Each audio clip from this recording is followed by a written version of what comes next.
The opinions expressed on the following audio program are solely those of the host and the guests. Burner Podcast is an independently produced, not-for-profit show and is not associated with the Burning Man organization or its subsidiaries. The views expressed are not representative of the entire Burning Man community and are presented here for entertainment purposes only. In short, calm the fuck down. It's just a podcast.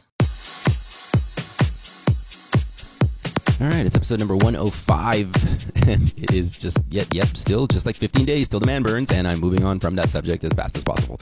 And yes, we are dropping a second episode at the same time, like one right after another. We were behind a little bit on that last round. I was in Spain, and let me tell you, the Spanish are not a culture known for high-intensity productivity. So the best Wi-Fi I could find in like the last town I was in was at McDonald's, and even there it crashed on me. so getting things done out there always takes just a little bit longer, I felt like. But anyway, I am back stateside, land of the free and home of the work yourself to death and proudly proclaim how stressed you are because validation and achievement are something. I don't know what I'm doing in my life. Anyway, we're in our final stretch of Burning Man packing and prep. After I record this intro, in fact, I am swinging by today's guest's home studio to drop off my first round of shit, which we'll be transporting to the playa next week. And today's guest, of course, being none other than John Halcyon, Pink Jesus himself, founder of Pink Heart and Hug Nation. Typically, if you're a regular listener, you'll be aware that we get Halcyon on the show like right after the burn to reflect on that year's burn. But we've been talking about doing this like 10 principles thing for a few months and decided to just go ahead and like break with tradition this year and record this particular show before this year's burn. And the idea that John had was that it would be something that people could listen to on their way to the burn, whether you're a virgin or a veteran. So we're getting this recording to you right under the wire. So today's subject and guest don't need much introduction. We'll do a quick introduction to the 10 principles, and then we're going to go right through them one by one. And we're thinking in a few weeks we'll even release each of the 10 segments you'll be hearing as standalone SoundCloud audio files, which can be easily referenced and shared, etc. The audio in today's conversation does go like pretty longer than usual, I guess, on this show. Well, because it's fucking me and Halcyon. And someone thought it would be a good idea to trust us with microphones and recording equipment. So then in the last couple of days, we decided to ride out to the burn together. So can you imagine how obnoxious that 14-hour drive is going to be? I'm pretty excited. I can't wait. Maybe we'll just Facebook Live the entire drive, and that'll be like the next 7 episodes of this show. Cue Stevie Nicks music. I can't wait. Anyway, after today's 10 Principles chat, you'll get to hear an excellent head-bopping set by Burner Podcast's very own Mulaka. If you are a regular listener to the show, you may know him as our associate producer, Louis Galipeau. Canadian-born, Bermuda-based Mulaka is, a.k.a. Louis, recorded the set at Zoom Into Decadence on Thursday, August 31st of Burning Man 2017. It's a really, really great set. I've been loving listening to it, and I'm super psyched to be able to showcase our in-house talent on today's show. But let's get into it since it's such a long one anyway. Today's episode is entitled The 10 Principles Episode, finally. I go by Mr. Arash, even though nobody calls me Mr. Welcome to Burner Podcast.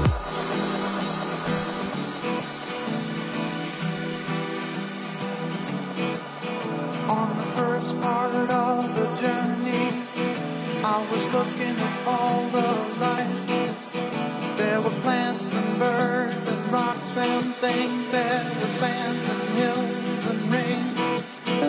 The first thing I met was the fly with the balls and the sky with no clouds. The heat was hot and the ground was dry, but the air was full of sound. I've been through the desert on a horse with no name. It felt good to be out of the rain. In the desert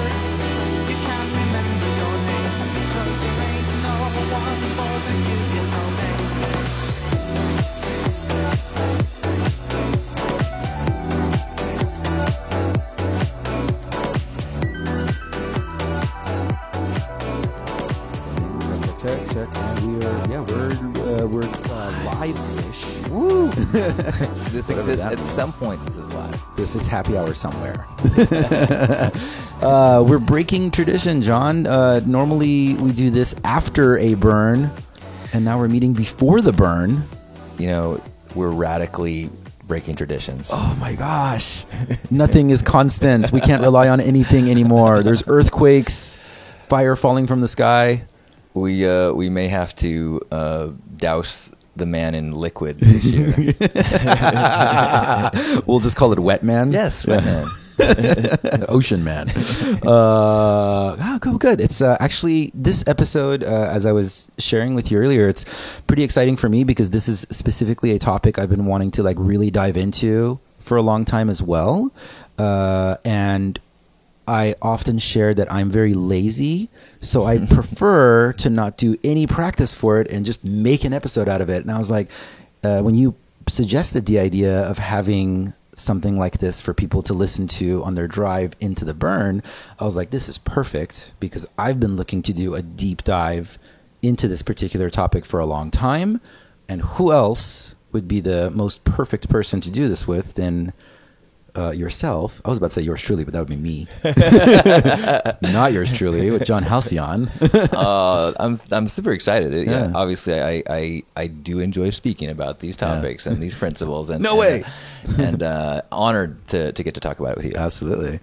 Well, let's get it. Let's start with just kind of doing a breakdown of what the 10 principles are, where they started. Why 10?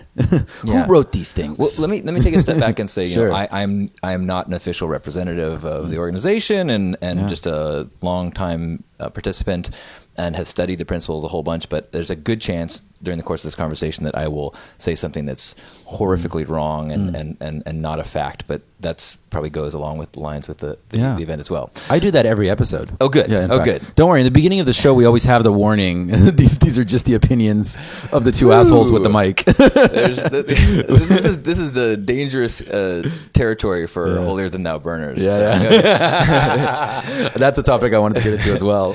So, what's interesting is that the principles did not exist until early 2000s, and it wasn't until the regional events started happening, and they looked to the organization and said, "Hey, how do we explain this to people? How do we tell people what we're doing? Because it's not a party, it's not a festival, it's something totally different." And so Larry Harvey did a little retreat, went solo, and came back with these 9 principles that were not a do this, do this, do this. It was his observations of what the community already was doing. What was the things the community was doing that defined it, which is a significant, it's really significant that this is not rules. These principles self-created themselves within the community, and then the organization simply defined them. Yeah.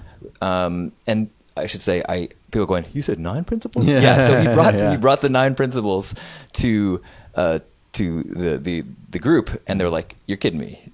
You got to have 10." So he went back and said, "Okay, the 10th one is immediacy." Really? Yeah. Interesting. And I can tell you, I just came back from South Africa, and Africa Burn has an 11th principle, which is each one teach one.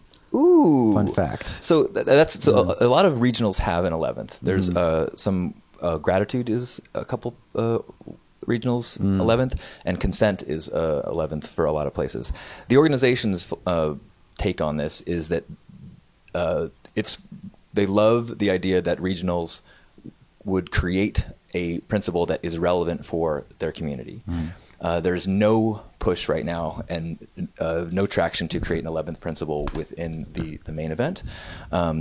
I heard that Larry said if there ever is an 11th principle, it better be funny. Oh my God. Every time we talk, John, this is the difficulty I have, is like if we're trying to stick to a specific topic, I want to like go off and rant about that thing.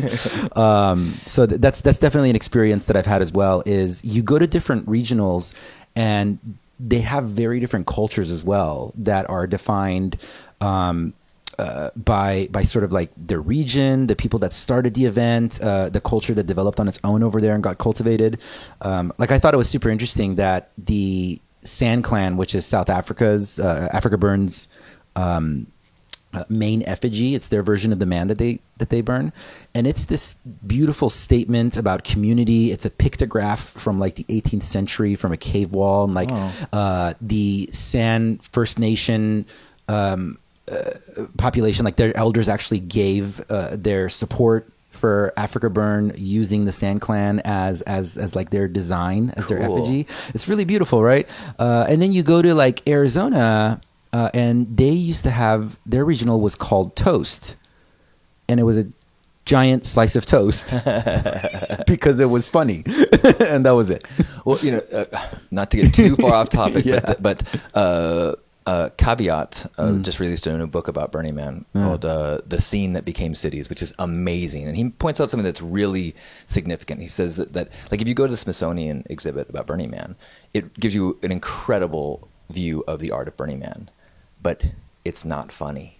Yeah. And he said it's the more that you dig into Burning Man, it is humorous. It is funny. It is about laughing. Yeah. And if when you take that out of it and you try to make it too reverent, it's not Burning Man. Yeah. That's definitely a whole other show we could get into for yes, sure. Sorry. No, not sorry at all. Super important because that was a principle. So you said it was around the early 2000s. That, by the way, I did not know that was something that happened when the regionals started popping up. I do want to say, was it Kiwi Burn that was the first regional? I think it was Austin. Flipside was the first regional. Okay. Yeah. Maybe. God, where did I hear that? Maybe it was like one of the first international burns. That could be right. I could be. We should probably look that up if we had a more professional show. So regionals all over the world. It was the expansion of the culture. That's what encouraged the org to get to say, all right, well, we should have something to lay out. And Larry took off. And how long did he take off? Do you know? Was he out in the desert? I think he went for a week to Mexico. Okay. Yeah. All right. And I think that, as you touched on, there's something really cool about how these principles get interpreted with the flavor of each region. Initially, I'd only gone to California and Western events, and as I started to go to East Coast and international, you really get that feeling of like, it's like the same recipe, but each region substitutes. Oh, we don't do mayonnaise here. Let's put saffron instead. So there's this energy that's the same, but it kind of it manifests in a really unique way. And I think the principles kind of allow that to happen. Yeah. And for the record, I think if you don't use mayonnaise, you're doing it wrong. So just my personal bias on that.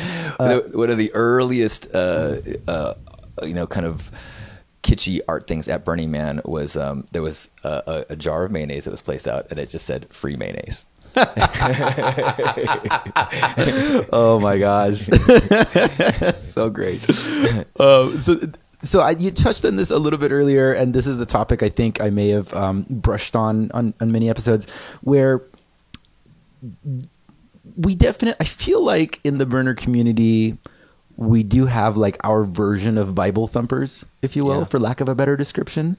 I've definitely had interactions with people who like have a much more like strict interpretation of the principles, and like they're almost looking at it as like, no, well, principle 1 says this, and like it's like very like hardcore, right, chanty, this is the way kind of approach. And the response I've personally had, and my understanding of what the idea was that Larry was making, like, this is a suggestion, like this is an idea that we're playing with. It's not rules or laws. I want to know if you have anything to share on that, if you have any experience or information about what some of that was. Yeah, absolutely. I mean, there's a reason why they're principles and not called rules.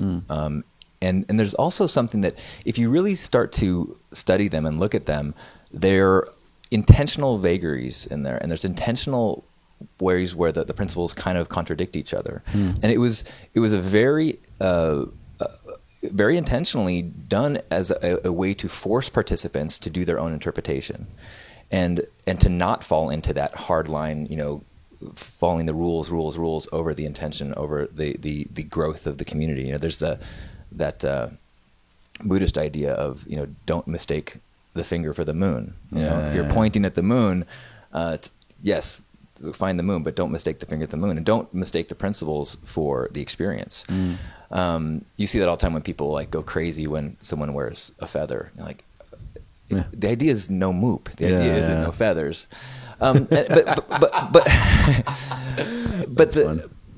But there's really interesting things that happen in our community as we grow, where these principles, because they have vagueness in them,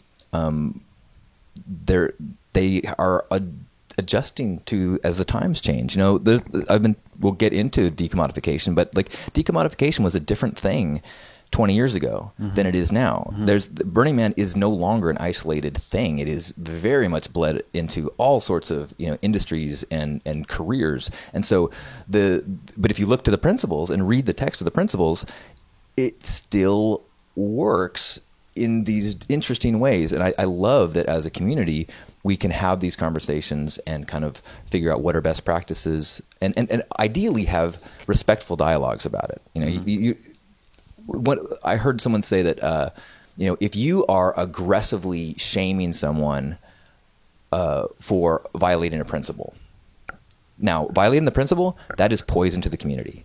But aggressively shaming someone is also poison to the community. Yeah, absolutely. So there's a responsibility, I think, to love the principles, work to understand them and interpret them, to educate them to others, and also, when you educate, do so from a compassionate place. Absolutely, from a place of love. Yeah, with patience, and that sticks a lot longer too. You know, like if I get shamed into something, I might fall in line because there's eyeballs on me, but the likelihood of it truly downloading into my system and becoming a part of my psyche decreases a bit. Absolutely. I mean, you kind of get pushed into defensiveness, and then there's a separation, right, as opposed to an invitation. Hey, would you like to be a better burner? Here's how to be a better burner. Most people, when they're in this, like, oh my gosh, this is awesome, of course you want to be a better burner.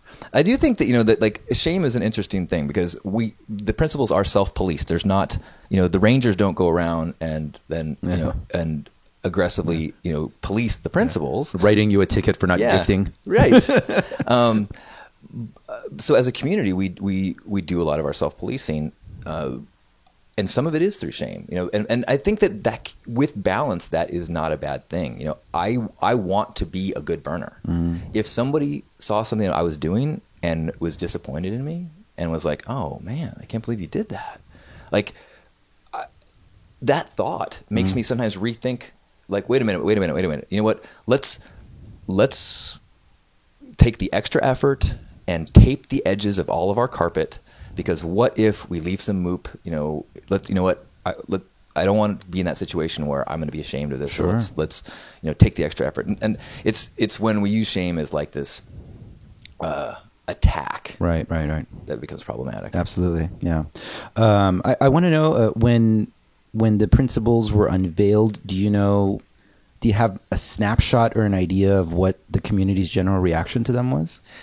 I think it was 2004. I know I was there. I have no memory of what it was like. I can pretty much assume, because that there were burners, that the attitude was, fuck you, don't tell me what to do. Yeah. Well, we did. I mean, was Facebook as prominent then? No. Was it even around? I can't remember. Was that even MySpace era? I don't know. Hold on. Wait, what year? This is 2004. Maybe it was MySpace era or something. I don't know. I would imagine if that was like something that was unveiled now, could you imagine like the amount of social media conversation that would be happening around it? I wonder if they do the same thing. They probably said it's too late. Yeah. There's much smaller back then. And there's also, I think that's an interesting, again, for another topic, but like, you know, there was a very magical time at the birth and growing of Burning Man where it was pre-social media. Beginning of internet stuff. And so you did have this ability to communicate globally, but it was still a very in-group kind of isolated thing, which I think made things like radical inclusion, which we'll get into, you know, such a brilliant thing when you have this situation or this place, this experience that is very kind of in crowdy, but you have a principle that is radical inclusion. It changes the whole dynamic. Yeah, absolutely. All right. How long? question. How long did it take, do you think, for them to come back with that 10th principle? Did like Larry like go on lunch break and come back and be like, all right, I got the 10th one? That's my understanding. it was a couple hours and he came back with it. Like, the number, we got to have even numbers. This can't work. This whole thing's falling apart unless we have 10 exactly. Well, let's get into it. He didn't want to be outdone by Moses. Yeah. You know, always laugh at this one stand-up comedian. He's like, man, you think after like 40 years or something, or following him around in the desert, like somebody didn't step up and go, man, I don't think this dude knows where he's going. That's good though. 10 principles. Go. Yes. Well, I'll say, luckily, Larry from the get-go said, I don't know where we're going. Yeah.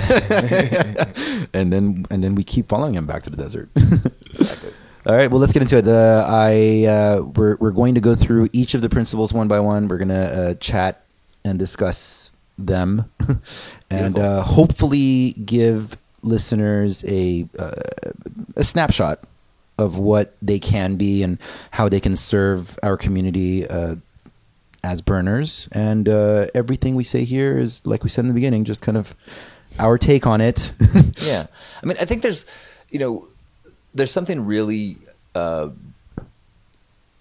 important about at least getting your head around the basics, because we have this unique situation where we are policing ourselves and we are in this state of intense freedom, but the principles give us that safe container so that we can have intense freedom and to do whatever. And yet, if we follow the principles, we won't be destructive. We won't hurt people. We won't have a negative impact on our environment. And so it's this incredible liberation through the confines of these principles. Yeah. Oh yeah. I couldn't agree more. Having some sort of like a structure, some sort of a foundation, gives us the base to expand and experiment and explore even more than if we had zero limitations whatsoever. So it is very liberating. I couldn't agree with you more. But all right, let's start. We're gonna. I don't know if there will be a little break or something here in the audio. Maybe the listeners on the drive will just hear. Yeah, play some sort of music. Burner Podcast. They're in order, right? The principles? Yeah. I don't think there is an order. That would have been something to explore. Is there an order of the principles? Well, you know what? We'll just start this. Principle the first. I guess we can go based on the order of what's in the guy here. On the Radical inclusion? Sure. Sure. Let's start with radical inclusion. Radical inclusion. What does it say? So, to note that while many people know the 10 principles, or at least would recognize the 10 principles, a lot of people do not know that they are accompanied by some secondary text. So that often will answer a question before you even realize it. So radical inclusion says, anyone may be a part of Burning Man. We welcome and respect the stranger. No prerequisites exist for participation in our community. All right. And interesting to note that a lot of the principles stemmed from the suicide. What's it called? Suicide Club? Suicide Society? Oh, the Cacophony. Cacophony Society. Cacophony Society. Yes, Yeah. which stemmed from the Suicide something. But yeah, the Cacophony Society. And so they had one of their rules or principles, if they called them that, was you may already be a member. I love it. And so the radical inclusion is that idea that this is not for cool artists. This is not for the underground. Yeah. This is for everyone. Really quickly, how would we describe the Cacophony Society to someone who's wondering what we're talking about? A group of sophisticated pranksters that would throw events in caves and climb the Golden Gate Bridge and have cocktail parties up in the rafters and liberate billboards and just do a lot of the wackiness and anarchy of Burning Man is a direct lineage from the Cacophony Society. Absolutely. Okay, so radical inclusion. Do we have any idea sort of where that idea came from and why that was something that was prevalent in the minds of this community that began Burning Man?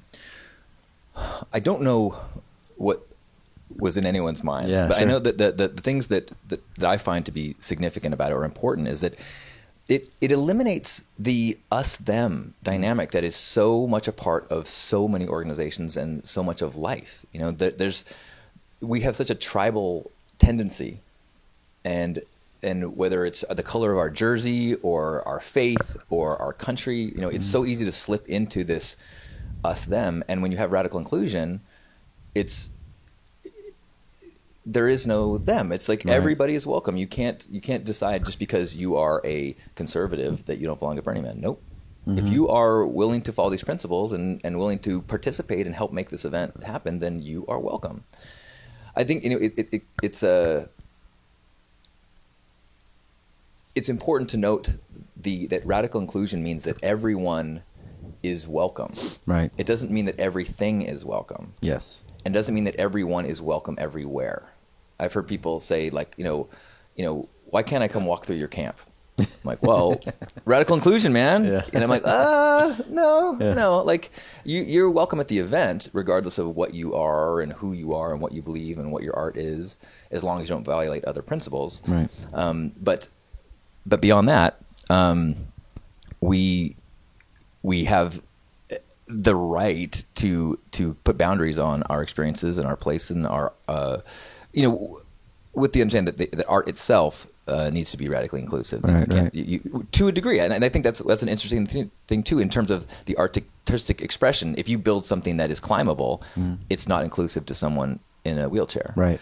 But more and more mutant vehicles are actually including ramps, and there's a whole camp that creates ramps for mutant vehicles. So like our camp, Pink Heart, we think about radical inclusion as a way, when we serve food, we have gluten-free cones for our ice cream. We have vegan ice cream because everyone can eat that. We try to think about radical inclusion as ways of artistically expressing. And it's cool to see that the different ways that people do that around Black Rock City. It's not just the people that are inclusive; it's experiences being inclusive. And I would challenge anyone who has a theme camp to really sit with that and go: is there a way we could invite more types of people into the experiences we share? Yeah, and I think that what you're describing is a really excellent example of how each one of these principles is not a set standard, but the beginning of a discussion point. Right. It's something to explore. Like, how can I be more radically inclusive? As an artist, as a community leader, as a member of the community, there's a lot of different ways that this can be approached. And my definition is not going to be 100% your definition. And that is an important thing that we can continue to discuss and explore, rather than saying, like, this is the law that's been written down, and having 25 pages of fine print to say this is the way it has to be. Right. Yeah, and there's not a because it's a principle. Like, if you want to make a sculpture that's only climbable by Olympians, you can do that. Right. I mean, that's it's not against the rules. That's part you consciously make the choice that I'm going to make something that is, you know, not accessible to everyone, but you should still be aware that is a part of the intention of the event to make things inclusive to people. Yeah, it's so interesting that the way that you're describing it in your mind went more towards the art, because in my mind it goes more towards cultural inclusivity. You know, like is it like 4 years ago, and Grover Norquist started attending Burning Man, and that caused like a shitstorm and a lot of people complaining on social media. And you know, I personally, where I stand on it is that I think it's actually really beautiful that Burning Man is a place that incorporates so many people that come from different walks of life, because it is the place where, in my Burning Man, it's the place where we bring together our ideas and conversations to see how we can implement them in the outside world to make default a better place. I've seen, I remember like in the parking lot at Walmart in Reno, we ran into like this one car that had like their NRA stickers up, like right next to their Burning Man stickers. Wow. Yeah. You know, and like this was a guy who'd been going for like 12 years. I'm like, I mean, you've got more Burner Street cred than I do. Well, and that's what's so, when people ask what is a burner, or when people self-identify as a burner, it really means very little in terms of your walk of life or your beliefs or your values. It really more means that you have some, belief in the principles, Right. and have some or significant passion towards supporting other people in their pursuits of these principles and their expression. But you're right. It can be. It's all walks of life, which is why it is such, I think, a powerful tool for life outside of Black Rock Desert. If you can learn to come to the table with people who you don't have anything in common with, except for the faith that you're okay and I'm willing to sit down the table with you in the first place, Right. then that paves the way to so much growth and harmony in culture. Yeah, absolutely.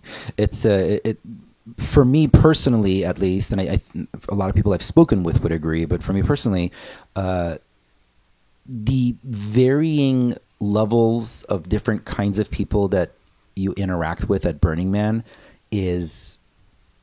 there's a variation there that I don't experience like anywhere else in life. Yeah. Like in the corporate structure, you go to the lunchroom and like all the executives are sitting in one area and all the middle management is in one area, right? At Burning Man, you're very likely to be friends with somebody for 4 years and not realize that like they're, I don't know, millionaire owner of so-and-so company. Right. Like you literally had no idea because the two of you were just like banging steaks in the Right. desert for 4 years. Yeah, and that understanding that no matter what you are, you're welcome. I mean, the discussion comes up about there are you can't go if you're in poverty because it is it does take resources to go, and to me that falls in the idea that anybody can go. There's no one that's being excluded. Right. It doesn't mean that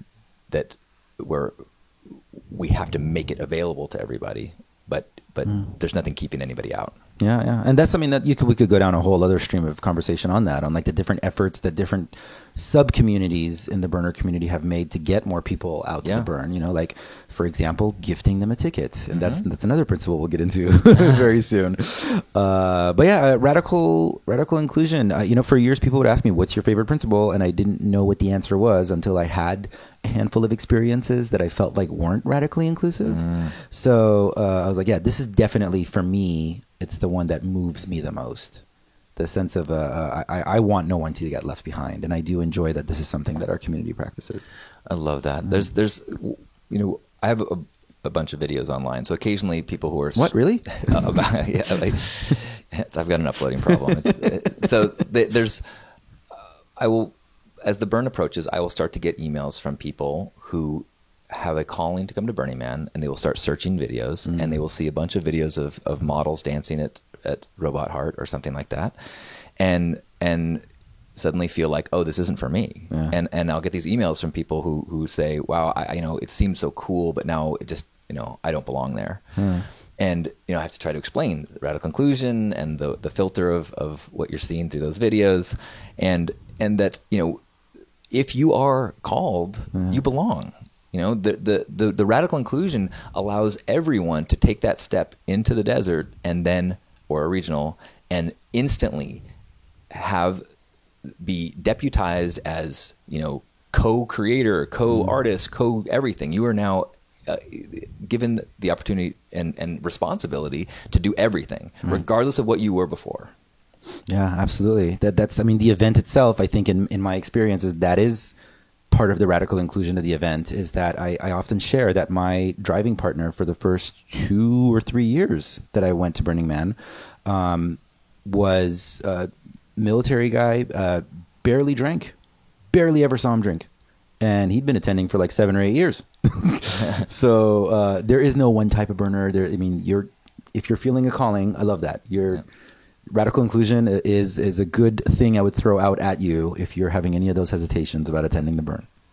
And no matter who you are, there is somebody that is more extreme in the direction that you are. Whether it's if you think you're too old, there's older people there. Absolutely. If you think you're too whatever, there's people more of that out there. I could not agree more. Burner Podcast. Let's go to the second one. What's the second one in order? On the survival guide, the second one listed is gifting. Yay! Somehow I predicted that. It says, Burning Man is devoted to acts of gift giving. the value of a gift is unconditional. Gifting does not contemplate a return or an exchange for something of equal value. And this has got to be one of the most common topics of discussion that I have with non-burners or would-be burners. People overwhelmingly have a really difficult time understanding this one. They always immediately jump to it's the barter system, right? Yeah. I mean, gifting is the principle that I go to as my favorite and the one that's transformed my life the most. And also the one I think that took me a while to get. As you said, it is more foreign than you realize. The idea of a interactions that do not have a transactional nature is very foreign to people. And so you immediately go to barter because you think, oh, without money, how else can you interact? You have to trade, right? You have to assign a value to what you have and then try to give and get, to make it equal. You got to keep the ledger fair. And so this idea of a society where there's not a ledger keeping track, you just give, it's very hard to get your head around. Yeah. So the way I just explain it is that, in traditional society, you're always dealing transactionally. You're always kind of plus one, minus one. I give you this of an equal value for that of an equal value. Right. Even with barter, this corn, I've got 2 bushels of corn, you've got 2 of wheat. If we trade it, that's equal. So cool. Yeah. But with gifting, it's more like Christmas morning where you get an awesome gift for a kid, and when you see them open up the gift, they get all excited, plus 1 for them. And then you get happy by seeing their excitement, plus 1 for you. So instead of a plus 1, minus 1, a net of 0, you now have plus 1, plus 2. Right. And when you start to realize that other people's joy gives you joy, this magic happens. And because it's so foreign, it takes a while. I know that my first 2 years, people would say, "Hey, you want some spaghetti?" Yeah. And I'm like, "No way, dude. I don't want to owe you. I don't want to have to do your dishes. I don't know what your angle is." And then when you finally realize, oh, this is a gift in a way that I have only experienced from the closest people in my life before this. Mm-hmm. And the transactional nature that you're describing, which our brains operate on throughout, most of our lives in default, we don't notice how transactional our brains are until we start to explore this particular topic. Agreed. Because the trade-off, a lot of times we say no thank you, not because we think we have to pay for it or something. It's because we don't want to have to owe this person emotionally. Yes. Oh wait, does this mean I have to hang out with you now? What if I don't like you? What if are you trying to get in my pants? Right. Is this what's happening here? Why are you offering me this? What's thing? your angle? What's Why would angle? you do this? Yeah. And so when you have these interactions that start to happen within a gifting environment, if someone approaches you, their angle is merely they either want to meet you, or they want to make your day better, or they want to give something to you. These are all, none of these things require you to have your guard up. Right. They allow you to lean in and connect with this person in a deeper way. And I obviously can't speak for you, but I can tell you, for me, I experienced, there was a process where at first I would gift things and I wanted to see the reaction because that made me feel good, right? And then I got better and better at just kind of giving things. Now it's a very just kind of a default mode where if I have something to hand it out, I will. And it might be a person who just takes it and disappears off into the desert or down the block here in San Diego, and I never see them again, or I might not even see them. I might leave it for them, like the gifting trees, for example, that you'll see at the burn.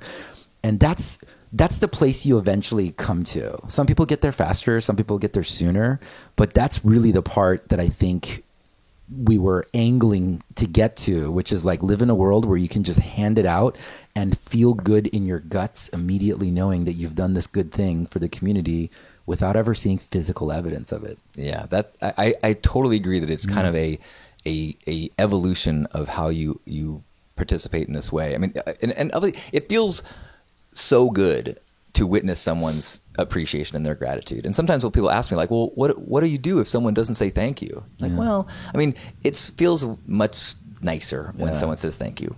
But you got to remind yourself that you're doing this not to get thank you. If that's why you're doing it, it's transactional. Right. Exactly. If you're doing it because that's who you are. And you're doing it because you want to make someone's experience, their day, their moment better. And that's the joy that you get from it. Now, if they also, light up, and that's that's bonus. But you're right. And what happens is you start to realize that in our Western world, we have so much stuff that the old model of making yourself a little happier by getting more stuff, whether it's status or physical things or a new iPhone. I mean, you really start to struggle to what else do I need, Right. you know?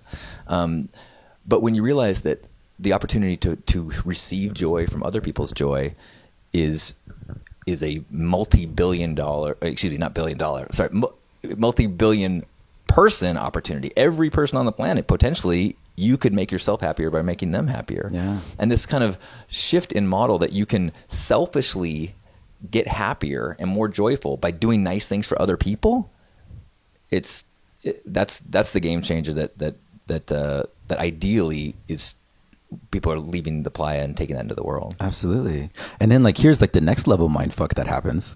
You get into not even necessarily gifting an experience or an object or anything, and now it just turns into energy, like emotional conversations that you're having with loved ones or family, where it becomes easier to share, for example, your love for them without an expectation of receiving that back. Yes. And that's been for me pretty explosive personally. And as the other principles, you know, as you start, when you start to realize that you are the gift, when you are being authentically you on a cosmic, spiritual world level, you are the gift. It just changes the way you interact in the world. Yeah, absolutely. And in so I want in your many years of burning, what are some of the more interesting gifts that come to your memory?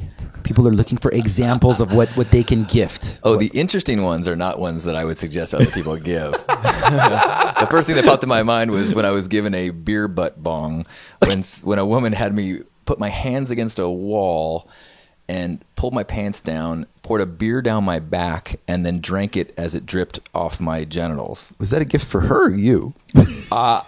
As long as I didn't have to reciprocate, it was definitely a gift for me. At this point, I'd been camping for like 5 days. You know, I was like, wow, man. Respect. Give me some of that halcyon juice. But you know, but you bring, you know, there's I think it's a really interesting topic of what is a good gift, and I think it's another thing that happens as you kind of grow and learn.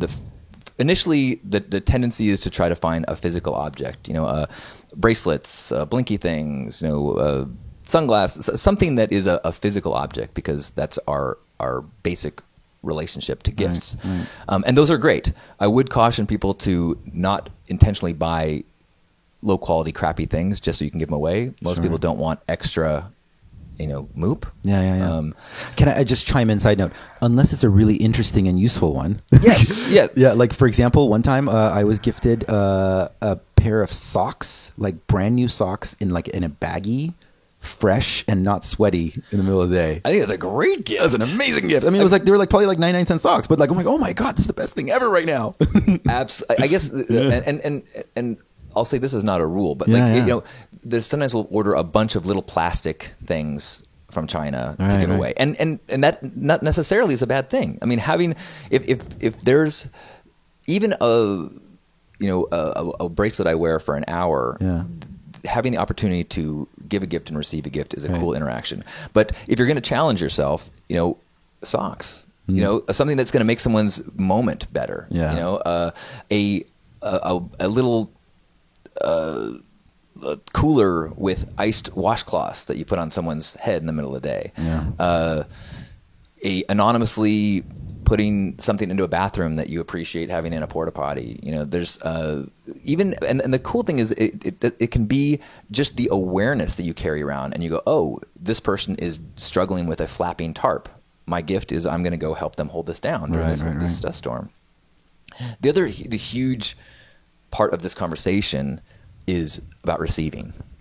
You know, I think that often far more difficult than getting your head around gifting is recognizing the significance of receiving.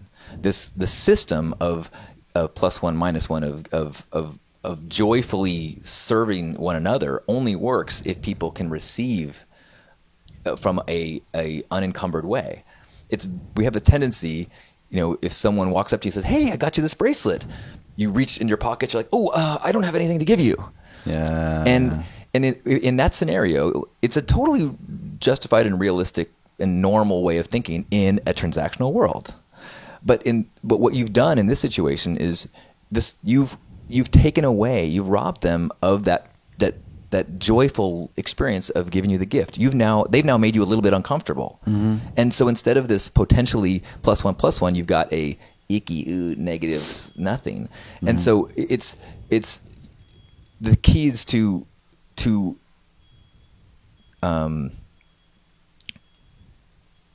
close the loop, right. Receive gracefully, and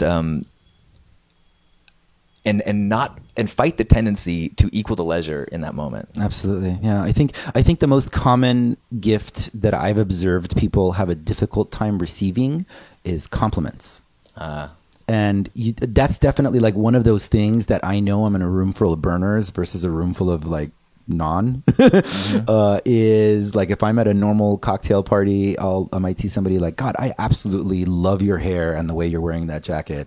And in like a normal cocktail party, like the response might be like, oh yeah, God, I've gained a bunch of weight and like my hair's a mess today. God. But I get, there's a lot of that, right? But like in a burner like world, like, hey man, I love the way that you're wearing that outfit and you look absolutely amazing right now. And person be like, thank you. Absolutely. That's it. And you should really, if that is hard for you, practice that. Yeah. Because when someone is approaching you with a gift, with a compliment, the gift you can give in return is that thank you. Yeah. You let the gift land, anchor it, say thank you, and you will then light them up. Yeah. And then the energy just keeps going. Are there any gifts that you've had in mind that you've yet to see somebody pull off at Burning Man? I want to see if I can give the listeners some brainstorming ideas. Oh my goodness. What are some interesting things? There's, I love gifts that kind of, it's tough to do your first year, but gifts that kind of play on things that happen. Like when people show up at a sunrise dance floor with sunglasses and hand them out to people who've been up all night, and then they give, or in sunscreen, or people bring out like food carts out to people who've been dancing all night. Ice cream sandwiches. Yes. Those are great. And it is hard to predict. Yeah. Until you go through the experience. There's a lot of art to gifting. And the part of, I think, the journey of a human and the journey of a burner is that tuning into what can you give joyfully? Right. What about you is the gift? Whether it's your love of, you don't have to be a professional masseuse to gift massages at Burning Man. I learned that. And you could even, you might discover that, oh my gosh, this is something I really enjoy. Like I just gifted someone a hand puppet show, and I'm dropping out of school to pursue hand puppetry. And I think that's another thing to keep in mind too, is that the magnitude of a gift is not the point. The point is keeping your eye out for ways to make someone's moment, day, life better. Yeah. And that can be holding a door. That can be giving someone a wad of TP. It can be an item that you could be like, I saw this piece of art. I know that you would love it. Can I take you on this tour to this? Or it can be a multi-million-dollar mutant vehicle that you give to the playa. Right. My favorites are definitely the ones where the individual was not aware that a talent or a resource they had would be of value to anybody. And ends up being something that people are incredibly grateful for. Those are always my favorites. Like somebody not thinking to themselves, like, oh, I could give Charlie Goes to Burning Man, the short film. Yes. I love it. Go watch Charlie Goes to Burning Man if you still have internet access on your drive to the burn. It's like a 15-minute short film. That's what convinced my mom to go. Oh my God, really? Yeah. Oh, God, I've shared that with, it's the one I share with family. It's so good. The gift that he gives is career advice. He just sits down and like wears like a Yoda t-shirt, and people come up to him and ask for career. Like, here's a stranger in the desert that I've never met before. I have no idea what credentials he has, but I'm going to take career advice from him. It was really great. And I think that going prepared with something to give away is a great idea. And I think going prepared to become aware of a gift you have to give is just as important. Yeah. Yeah. Just because you didn't buy it already in default, trust me, you're not going to lose the opportunity. Right. To be a gifter.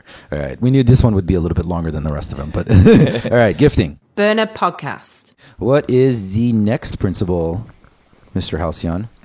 Next, we have decommodification. All right. Dun, dun, dun. The big topic this past couple of years, I want to say. Absolutely. Yeah. It's been coming up a lot. This is the one that has been on more of my conversations over the last year than any other principle. Yeah, and it's one of the many reasons I would imagine that this currently is such a big topic is that there's just like a lot of fire around brands making their way onto the playa more. Yeah. There's a lot more Instagram models, quote unquote. That's where like a lot of the attention is going on because we're all on social media and that's the thing that we all see. So what is the subtitle of that? It says, in order to preserve the spirit of gifting, our community seeks to create social environments that are unmediated by commercial sponsorships, transactions, or advertising. We stand ready to protect our culture from such exploitation. We resist the substitution of consumption for participatory experience. So I think that, 20 years ago, it was pretty easy to keep this line between Burning Man and the rest of our lives. Right. Very few people were making a living doing anything related to Burning Man. Right. But now you have people, creating playa wear is their job. And can we say like maybe like one of the earliest kind of attempts at that was like, covering up your U-Haul, for example. So and can we bring that back? So that is neglected way too often nowadays. Yeah. The idea that we should keep sponsorships and logos and reminders of the marketing culture out of our precious place in the desert is huge. And so what people used to do is they would take a budget rent a car and they would take tape and turn it into like Fudge It or Buddha or something like that. I like we're on a budget. and I mean, just that attempt to try to cleanse ourselves, it helps you to become aware of how prevalent it is. Right. And that never-ending, relentless voice of marketing telling you that you're not enough, here's a product that can help you, is when that is not around, it's another type of mental liberation. You can go deeper into your own thoughts and desires because no one is telling you what you should desire. Right. And I think one of the reasons why Burning Man has stayed so true for so many years, people always ask, how's Burning Man changed? And what surprises me is how little it has changed. Sure, there's a lot of technology changes and there's been plenty of changes, but the reason that it still has the magic is because of decommodification, and because of the resistance for sponsorships, the resistance of the pressure of money-making opportunities and marketing to get into our circle in the desert. Right. I think so. This particular topic has been super interesting to me. Like one of the things is I know, like for example, with your video projects, and like with the podcast, we've making sure that you and I have had this conversation a couple of times about like how decommodification operates like in our world. How do we ensure that we're doing our best to live up to that principle and yet still continue to put the word out that this is like a thing that we do? Right. Right. I think like I can tell you like as somebody I've been working for years in marketing. I'm a photographer, like professionally. This is a lot of what I do. There are a lot of brands that are Burning Man brands. There are logos on Playa. There's specifically like we do design layouts. There's like, DJ lineups, all this kind of stuff. We know, and they're not commodified brands. Like it's not like I'm going to go, I'm going to go buy a Camp Walter Coca-Cola, Right. So there isn't necessarily like a cash currency exchange, but there are a lot of major camps out there that have done a pretty excellent job of branding themselves, of having specific colors and specific logo designs. And like, these things because they continue to exist in default. So I think just even exploring that topic is one of the things that I've discovered is one of the many places where these principles are beginning points of discussion, and not something that you could write down as a hard law and say this is the way it has to be. Right. And it's also, people often say, well, wait a minute. So I drive to Walmart, I spend $2,000, and then I go drive 3 hours, and that's not decommodification. How is that not commodified? And I think that it's someone made a comment on a video of mine recently where they said that the aim of decommodification should be nothing should alter the thoughts that happen at the event. Right. So yes, you have to buy things and you have to do things off Playa and make money off Playa and spend money off Playa. But if it affects the way you act on Playa, for example, a photo shoot, if you're doing a photo shoot because you're trying to show off an outfit that you're going to post later to sell, that has now reached into that's commodifying. That's against the principle. Right. If you, however, alternately, let's say you're a sculptor and you create a massive piece of art at Burning Man, you put a picture of that on your website as part of the works that you've done. Is that commodification? Right. Right. I think that there was a time 20 years ago, I would have said that is like this. Let's keep it pure. But we have a different world now and a different Burning Man now, and as we evolve, I think that we have to tread this line of allowing people to live their Burning Man lives to some degree in their default lives, and some of that is having their careers touch one another. Right, which many people do. I think a great example of it was when I sat down with the Camp Walter crew. There's Camp Walter on Playa, which is a no-dues camp. They're a massive presence of Arizona burners. And then there's Walter Productions, which is out in the default world, and they are a for-profit company. They do private events. They do big New Year's Eve parties, et cetera, et cetera. And I remember I got into this topic with them, and kind of an interesting place that we came to was I'm like, why is it Walter doesn't get shit from anybody for this kind of stuff? Because they have created this very open and supportive space. And I think a lot of times comes back to, are you taking more from Burning Man or are you putting in more? And if you're putting in more, if you're adding to the culture more, you're supporting people more, you're drawing a line between places where you're making money versus places where you're giving a gift to the community. Generally, it goes back to what you were describing earlier, which is the community polices itself.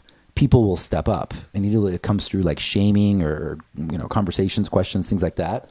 But we've definitely seen the flip side version of that. I've seen other camps that get a ton of shit from the community for being too commodified and being too, brand focused and being these giant millionaire camps and that. We're not in a position to get into too deep a detail on that, but I think it's an interesting part of the topic to broach for sure. Yeah, I think that the reason why this is on, there's so much written about this in the Burning Man Journal about this as well, especially in the last year. There's just, because we have so much money going into the event. Right. So when we have a decommodified event and yet there's so much money, I mean, something's happening. Money's being spent. People are making money. There's tons of paid labor on Playa, which is a new thing. That I think that changes the vibe. You have now people who are professionally building camps. My old philosophy was, if you can't do what you want to do with the resources you have within camp, then do less. Right. But I think that genie is out of the bottle. I think that the current state of Black Rock City is that there is such large scale projects that we have a level of creation and expectation and expense that it crosses into places it never has before. I think that the regionals is where that purity takes place. Right. And I think that that those seeking that truly magical decommodified experience, the regional is where it's happening. My first burn in 98, I remember walking out onto the Playa and seeing these incredibly huge pieces of art, and I asked the person who invited me, I'm like, well, I don't understand. So are ticket prices paid for all this stuff? And they're like, no. Almost all of this was just created by people who've been raising money and working all year because they wanted to blow your mind. And in that moment, my mind was blown. Yeah. and that's something about that. Like the idea that people were creating things not because of any financial reasons, but because they wanted to give me an experience. I'd never heard of that before. Right. I'd never heard of anything doing something without a financial aim. And so that put me in a situation where that gift, overwhelming, being gifted to feeling, put me in this place of like, almost like receiving grace, like, oh, like I don't deserve this, but I now want to spend my life trying to give back. I want to make the city better. I want to do whatever I can. Right. And I think that when we have art that is big and with corporate money going into it, and that I don't think that same answer would happen on the Playa now. I think if I went out and said, "Hey, who makes all this art?" It's like, well, that's that person hasn't. This funded by an energy drink. That's Right. Google people did that one. There's some Russian oligarchs to help make that. Which we're evolving, and that's why these principles are interesting things. There's nothing in the principles that says that that's not how it's supposed to be. Yeah. I think, and it goes back to like kind of what we were discussing about how the community will kind of police it. There are a couple of things that it feels like the community has spoken pretty strongly about. For example, I remember like this past year, there was a couple of situations where people blatantly posted like Instagram posts or designs that made it look like it was just like a status update, like an image from the burn. But then when you flipped screens, it was blatantly an ad for a very specific product. And like that was something that pisses people off. It's like it's a little too in your face. Another one is if you use like images of people on Playa, whether it's planned or not, to sell a very specific product, and it's like a black and white transactional. Right. Gifting's not a part of this whatsoever, and we're basically just doing using Burning Man as a backdrop for a marketing campaign. Yeah. That is another thing that the community will not stand for. And it affects thoughts on Playa. It affects the actions on Playa. And if that's the case, then it's corrupting the magic. I've heard people say like, "Hey, man, it's not worth trying to police this anymore." I would agree or disagree strongly that the having a safe space outside of commodification is so precious that we need to keep having these conversations and pushing back to try to protect it. Right. And I think what you're describing is like the fastest way to kind of put it in a nutshell, which is it's about protecting that safety bubble in Right. Burning Man. That's the primary sort of like goal of this principle, if there is one. Yeah, absolutely. Yeah. Burner Podcast. All right. So number 4 on the list. Radical self-reliance. All right. Radical self-reliance. Burning Man encourages the individual to discover, exercise, and rely on his or her inner resources. Okay. Basically, don't be a pain in the ass and make other people take care of you. Yeah. And don't expect there to be vendors. Yeah. Don't expect that if you forgot something, you can buy it. Don't be prepared. And I think that as more and more people get involved in theme camps, and you have these groups of people that are helping one another, it changes how radical self-reliance works. Like in my first year, I drove out in a car and I didn't expect anyone. I had everything that I needed in the car. Now I have a big theme camp, and so there's teams of people that bring things for me that I need. And so I show up to Playa not radically self-reliant from an individual perspective. Mm-hmm. But I think radical self-reliance also implies or developing relationships that you can trust so that you can be radically self-reliant. Right. That is with a campmate, with a partner, with your auto mechanic. Like you're not expected to mine the metal for your vehicle and build a car and drive to Playa. I mean, there's all sorts of things that we need. But the general idea of taking care of yourself and not expecting that someone's going to have your back. Right. It puts us into thinking about our experiences different. It goes back to the way of a traditional festival or event where you have people who are curating the event, bringing the entertainment, providing things for you to buy and eat, and you go in as a consumer. But if you have to be radically self-reliant, you're not a consumer. Right. You are in control of your own experience and responsible for your own experience. Yeah, I feel like this one, probably doesn't need anywhere near as much discussion and explaining as the previous principles that we've been discussing. Because like gifting, shit, like you've arguably made a career of discussing gifting, right. And that topic is yet to see the end. Whereas with this one, it's like, it's not as complicated. It's like, you have to be able to take care of yourself. Don't expect there to be vendors, which is, you're right, probably the biggest thing that's jarring for people who've never been to a burn. Right. There's nowhere to buy your things. For me, again, like this still goes back to a couple of other principles, which we will be discussing after this one. And that would be, communal effort. So you make an attempt to take care of yourself as best as possible. I would submit, and this is a conversation that I have with a lot of people that message me from various parts of the world when they're coming to their first burn and they go down the rabbit hole of listening to the Burner podcast. You're probably going to forget some shit.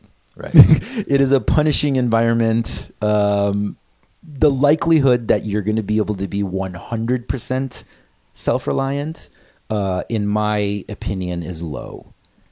It could be because I was not as good at camping, but that's been the experience that I've had personally.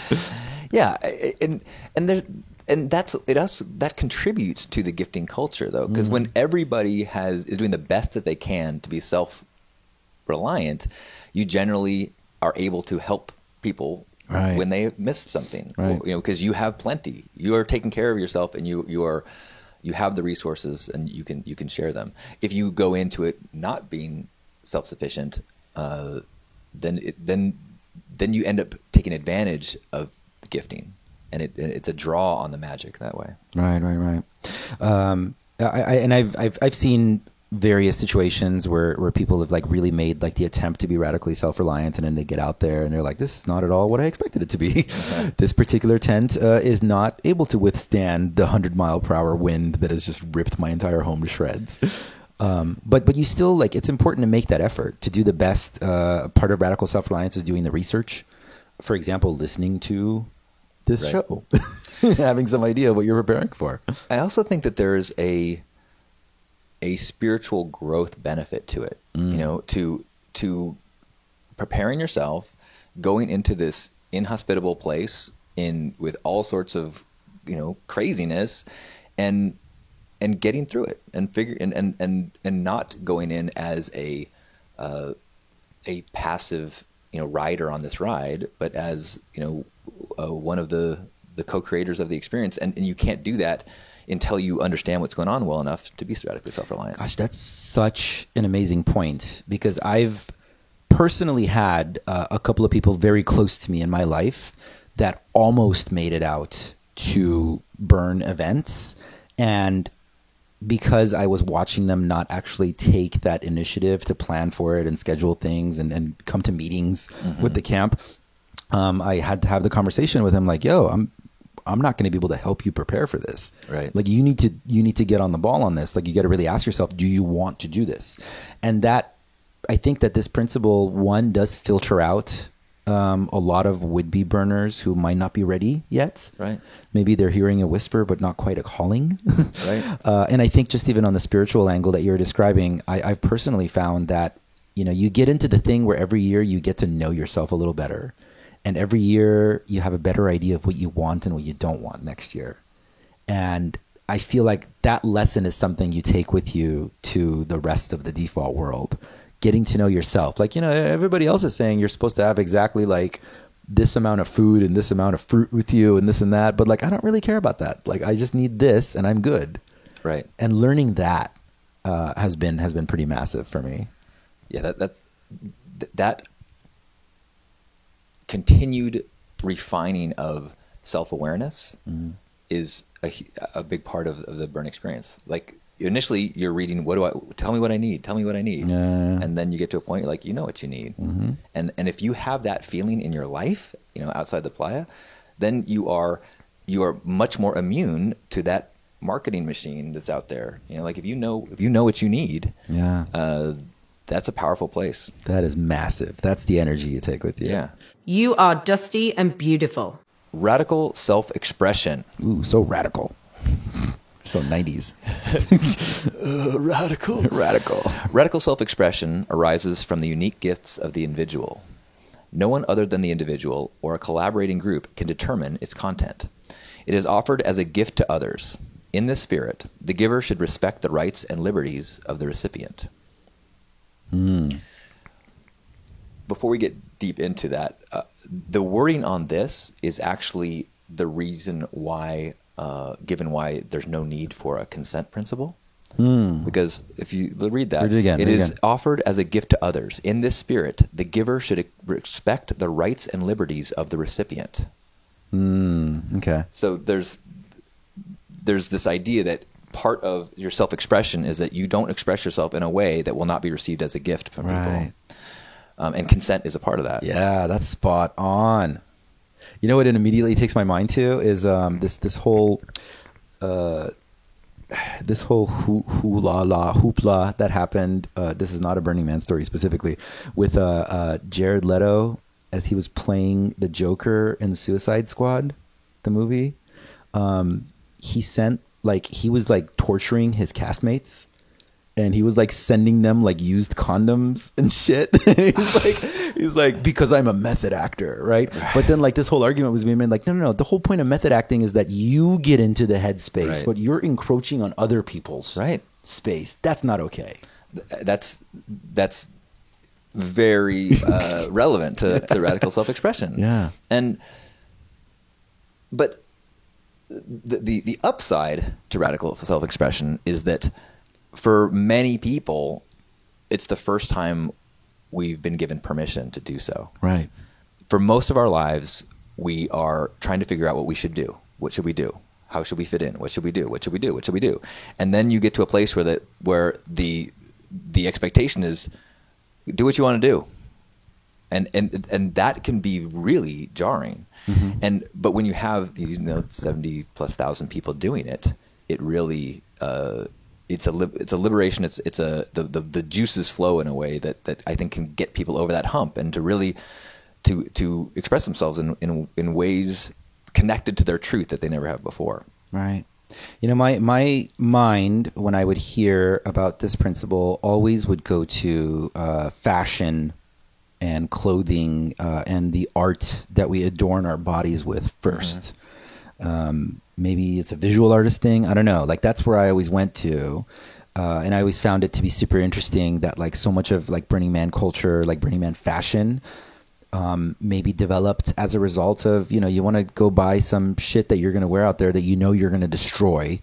So you end up at a lot of thrift shops. Right. And you're putting these random things together, and then this whole new thing gets created, this whole new very interesting art that you've created that your body is now the canvas for. My mind always went to that for radical self-expression. That was my first artistic expression as well, is adorning the body and how I dress. And I too was thrift stores and cutting things up and glue gunning. And as Burning Man has become more established and there is a culture and there is, Burning Man fashions and stuff, you see more and more people who, as they're trying to learn about Burning Man, are also trying to figure out what's the appropriate wear. What should I wear? Yeah. And I think that's an opportunity for education, but it's kind of a dangerous thing. If the idea is that you should be able to radically self-express. If you've always wanted to be a Viking, then find yourself a helmet with horns on it. Yeah. If you've always wanted to, be a cat, then dress up like a cat. If you've always wanted to wear fur boot covers, then yes, wear fur boot covers. But don't wear fur boot covers because that's what will make you fit in at Burning Man. It's like if you go into Nordstrom and say, "I want that off the rack," you're saying, "I want to fit in business." If you go to a Burning Man venue and buy, the outfit you saw in a picture at a Robot Heart thing, then you're not radically self-expressing. You're doing the exact same thing that you do in default culture. You're just bringing it to a subculture. And which isn't to say you shouldn't wear fur boot covers. I did for many years. But I would challenge people to check in and are you embracing this opportunity, this rare opportunity to really express whatever's deep inside you? And it may not be anything you've ever seen before. And it may be something that you've seen and you've said, I've always wanted to do that. I've always wanted to be a cowboy, or whatever. And that the radical self-expression is, I think, one of the huge things that unites us all and that makes us a burner is not just the radical self-expression that we do, but that we support it with one another. Right. You know, there's tons of art and performances at Burning Man that I have zero interest in checking out. Yeah. But I'll hold your coat while you do it. Yeah. You know, like if you are expressing from the heart and you've got this instinct and this impulse to do something, then by all means do it at Burning Man. And people will support and respect you for that. And that is such a unique vibe. Mm-hmm. So much of our lives are about, you know, worrying of judgment or criticism, and to have a place where the objective is not good art. The objective is not superb craftsmanship. The objective is genuine, honest expression. Right, right.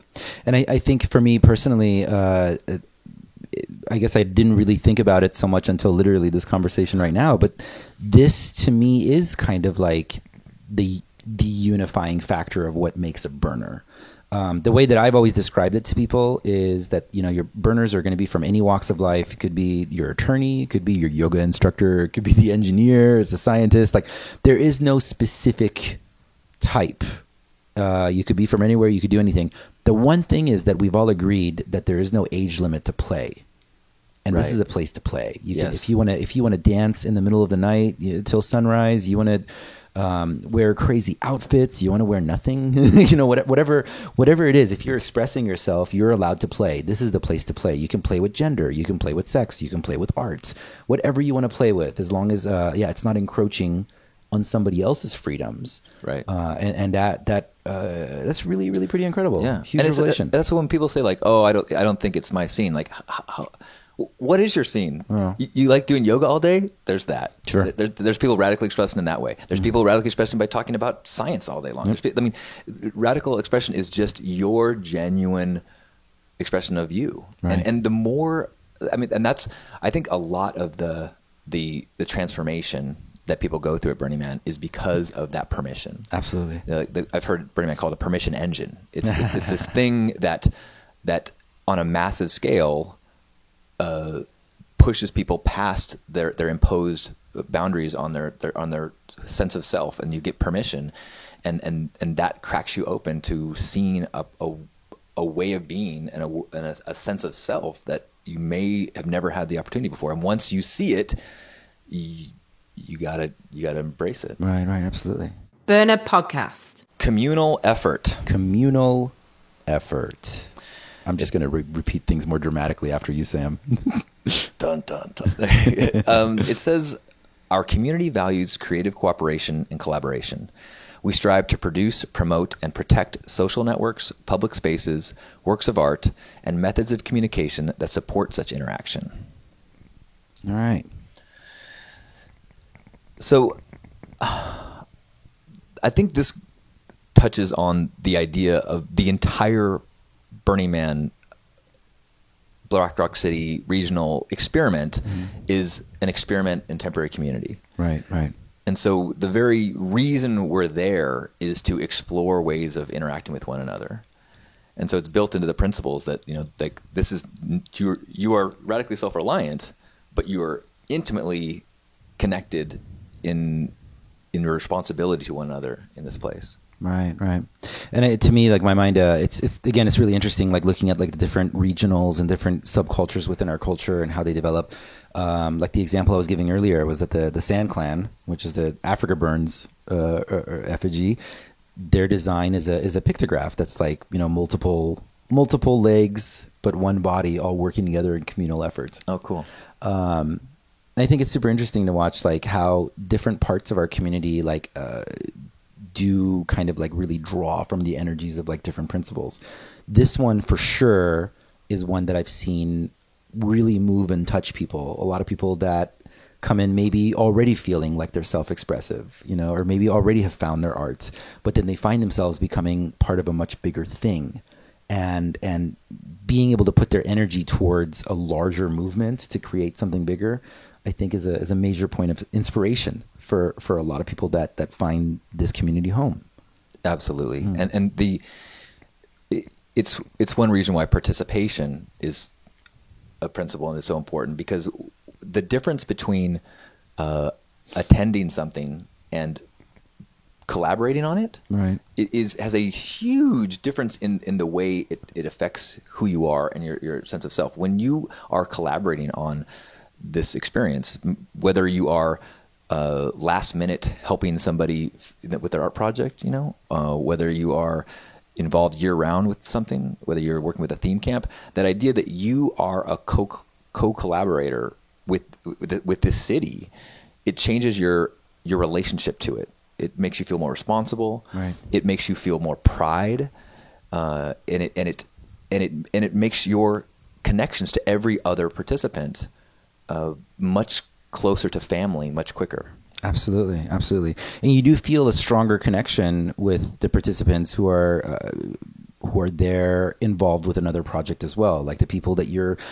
The guy across the street who's building his art piece, you know, and then you're over here, and at some point you need a hammer, and you go over there and you borrow one from that person, and then like, so you're watching your art pieces rise together. So then like you run into each other in open playa, and like that connection that comes from having had that experience makes all of the partying so much more fun right. than if you were to just like show up as an observer. And you know, I think what you just said is huge, and it involves all the principles. That the ability to party within the principles is what lets you have incredible amounts of fun, and yet know that you're actually making the world a better place while you do it. Yeah. And so you don't have to be constantly cerebrally thinking about what you're doing. You just follow the principles and allow yourself the freedom of self-expression and all these other, you know, avenues, and trust that this system works. And there's this freedom to enjoy play, to enjoy even hedonistic things, because it's within the context of the principles. Right, absolutely. Consistency and variation is the first principle of design. So this would be like the energetic design behind Burning Man, if you will. All right, so communal effort. I would argue always like this the perfect balancing point to radical self-reliance, right? You're right. still part of a larger thing. We're still going to kind of look out for each other as long as you do your best to look out for you. Right. And a good example of how the principles intentionally work together and are potentially even contradictory, but they play together in this way of making it an artistic interpretation for each of us. Fuck your burn. Civic responsibility. Civic responsibility. We value civil society. Community members who organize events should assume responsibility for public welfare and endeavor to communicate civic responsibilities to participants. They must also assume responsibility for conducting events in accordance with local, state, and federal laws. Oh, man. I mean, this one is, I think, just to anchor us to the idea that, hey, this is not just this isn't a bunch of people doing drugs in the desert blowing shit up. You know, this is a very sophisticated and legitimate movement, and we need to conduct ourselves as participants in a world society. Right. And that means following certain rules. It means being responsible to other people in the community, and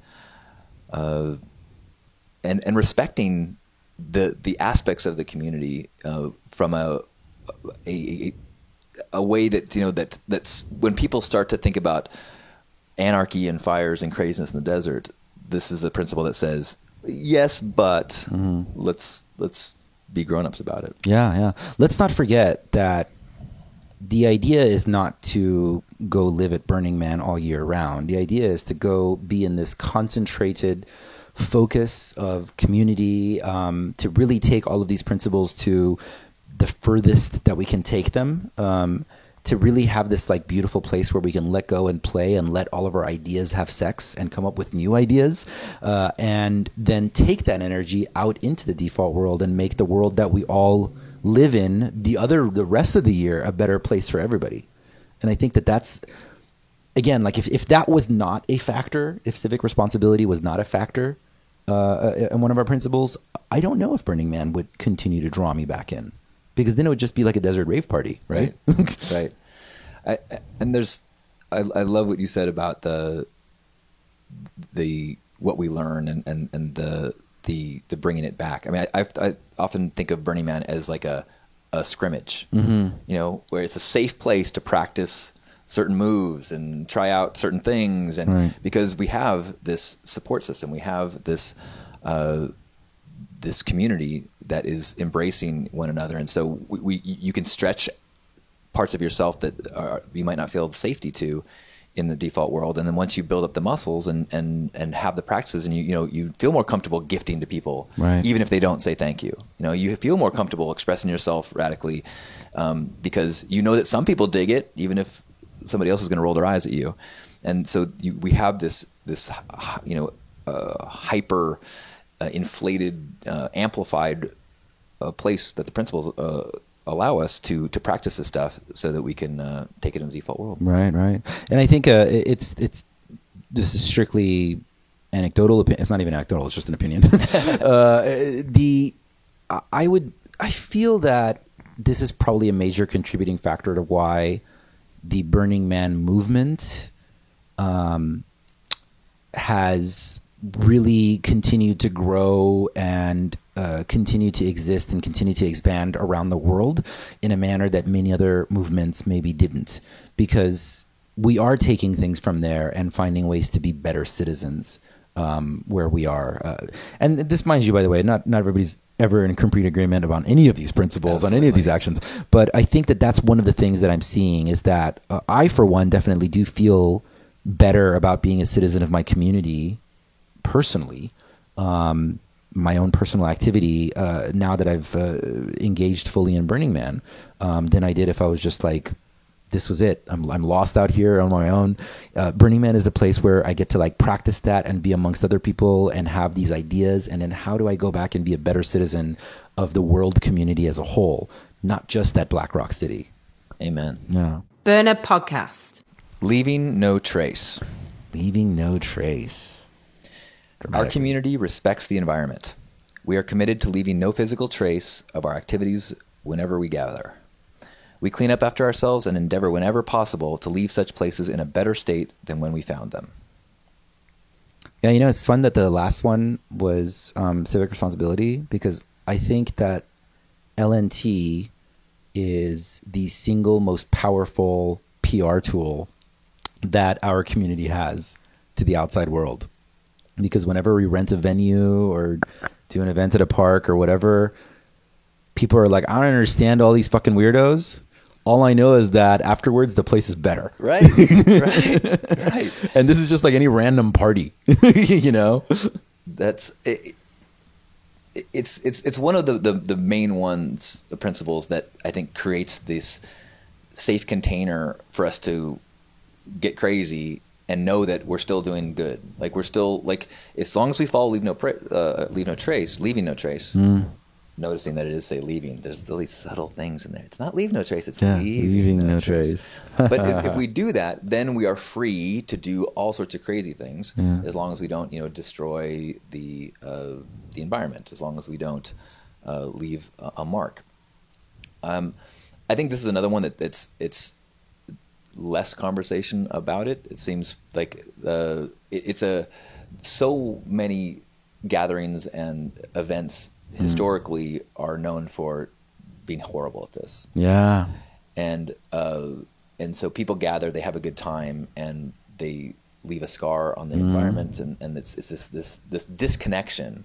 And maybe it's related to civic responsibility, that idea of like, I'm not responsible for what I do. Right. It's and leave no trace means from your preparation to your experience there to your leaving it, everything that you do, you want to make sure that you are honoring the space that we're in, Right. And I was actually, over the weekend, it was San Diego Pride happening here, and I was there all weekend. And there was a couple of the dance floors that had like quite a bit of trash on the ground. I think it's because, like the younger partiers who are in town, like revelers, like letting go. And I remember I was looking at some of this trash on the ground and thinking like, man, LNT really is like the principle that we should probably make a stronger effort to export out of our community more, like, cause we see like in non-official burner events, people will write LNT because we're all burners and everybody knows what that means. You bring your cup, you make sure to pick up trash. That's how we continue to be able to have these experiences. But I've also seen like other events where they're like, well, is it okay for me to write LNT because this is a for-profit event? And, I don't want it to seem like I'm just like riding on Burning Man's coattails. And I feel like we should do that. We should encourage people to go ahead and ride on that particular coattail. Absolutely. Yeah. And I don't think Leave No Trace is used by the Park Service and other things as well. So I don't think we should give them permission to do that. It's one of those things that it's related to this feeling of connection. And, when you feel connected to other people and the planet, you can't throw your cigarette butt on the ground. Right. It's a dishonoring yourself. It's dishonoring the whole.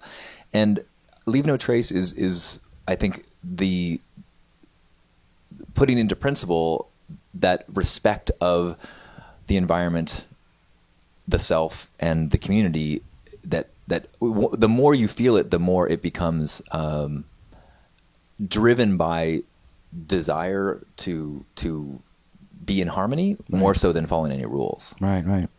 And I think, speaking as a person who has lived in and has traveled through the developing world, it is a thing that I remember becoming keenly aware of from a much younger age, that you go to parts of the world that are struggling with their sense of community, and you will see that there's like more trash on the ground. And then you go parts of the world where there is a stronger sense of, I live here, this is my neighbor, this is my street. And you'll see that there is a stronger effort to work together to clean that up, even if you're not getting recognition for it. And that's related to the significance of this being our city and you being a participant and not a consumer. Because as a consumer, your job isn't janitor, but as a participant, your job is to take care of it. You own it. There's that feeling of pride in the city drives you to Leave No Trace. Yeah. So keep your sequins at home. And your glitter. Yeah. There's certain things that people don't realize are leaving all over the ground. But yeah, it occurred to me that same example that I was giving at Pride. It's not that any of these individual people was being, a complete dick and just throwing their trash on the ground. It could be just in their mind, they're thinking, oh, it's just this one water bottle. I'm just one person. But then what happens is when you throw together, 7,000 people, then it's, let's say if like 5% of them is throwing their trash on the ground, that's what's causing the issue. So that every little bit you do, like it adds up. Don't do anything that would make the system collapse if everybody did it. That's a good description. Burner Podcast. Participation. Our community is committed to a radically participatory ethic. We believe that transformative change, whether in an individual or in society, can occur only through the medium of deeply personal participation. We achieve being through doing.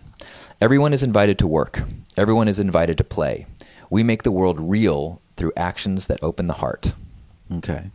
So this means that I can come to Burning Man and watch the fireworks and the art.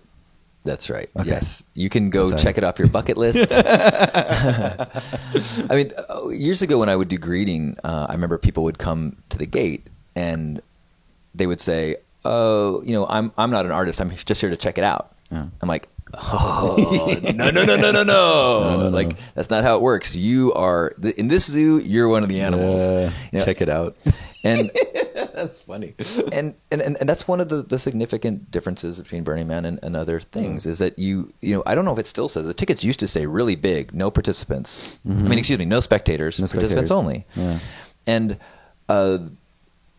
that can be a very scary thing if you've never been. Like, you're going to be expected to do, but because people feel the pressure to be like radically self-expressive all of a sudden, then maybe they're not quite ready for that. And they have a vision of what that might look like. Right. Oh, that means I'm supposed to, you know, dress up in costumes. That's not me. Yeah. I have to have a clever response every time somebody asks something. Right.